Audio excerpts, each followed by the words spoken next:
Hello guys, আজকে আপনাদেরকে এই ভিডিওতে দেখাবো যে কিভাবে 2026 এর এসআইআর এর হেয়ারিং নোটিশ এসেছে কিনা এটা আপনারা বাড়িতে বসে আপনাদের মোবাইলের মাধ্যমে কিভাবে চেক করবেন তা আমি আজকে আপনাদেরকে এই ভিডিওতে দেখাবো। তো ভিডিওটি স্কিপ না করে স্টেপ বাই স্টেপ দেখুন।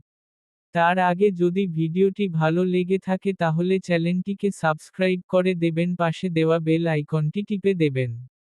আর লাইক, শেয়ার, কমেন্ট করতে ভুলবেন না। তো চলো গাইজ, শুরু করা যাক।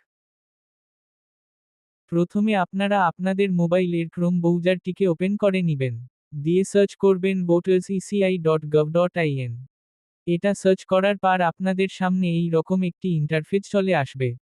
দিয়ে আপনারা আগে প্রথম লিংকে ক্লিক করবেন। তারপর আপনাদের সামনে এই রকম একটি ইন্টারফেস চলে আসবে।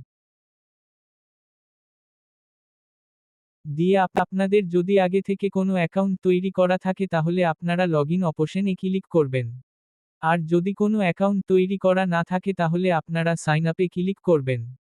দিয়ে অ্যাকাউন্ট তৈরি করে নেবেন। আমার অ্যাকাউন্ট তৈরি আছে তাই আমি লগইন অপশনটি সিলেক্ট করলাম। দিয়ে আপনাদের সামনে এই রকম একটি ইন্টারফেস চলে আসবে। দিয়ে আপনারা এখানে মোবাইল নাম্বারটি বসিয়ে দেবেন। দিয়ে এখানে এই ক্যাপচারটিকে বসিয়ে দিবেন। দিয়ে রিকোয়েস্ট ওটিপিতে ক্লিক করবেন। নাম্বারে একটি ওটিপি যাবে।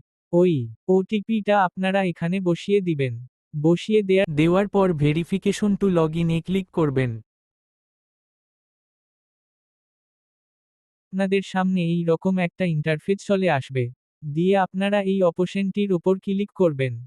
দিয়ে আপনাদের সামনে এই রকম একটি ইন্টারফেস চলে আসবে। দিয়ে এখানে আপনার ভোটার বা আপনার কোনো আত্মীয়র বা গ্রামের লোকের, মানে যার দেখতে চাইছেন তার ভোটার কার্ডের নাম্বারটা এখানে বসিয়ে দিন।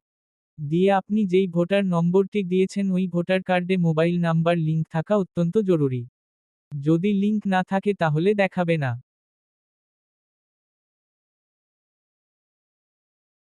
এই রকম লেখা উঠবে, mobile number is not register with this epic number বা রেফারেন্স নাম্বার।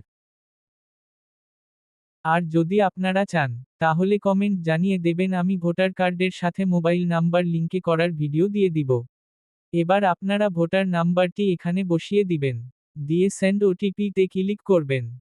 দিয়ে আপনাদের সামনে এই রকম একটা ইন্টারফেস চলে আসবে। দিয়ে আপনারা এখানে ওটিপিটা বসিয়ে দিয়ে দিবেন। সার্চ এ ক্লিক করবেন। দিয়ে আপনাদের সামনে এই রকম একটা লেখা এলে জানবেন যে কোনো নোটিশ আসেনি। আর যদি আপনাদের সামনে এই রকম ইন্টারফেস আসে, তাহলে জানবেন যে নোটিশ এসেছে। তো সো গাইজ, ভিডিওটি ভালো লাগলে সাবস্ক্রাইব করে দেবেন। আর লাইক, কমেন্ট, শেয়ার করে দেবেন।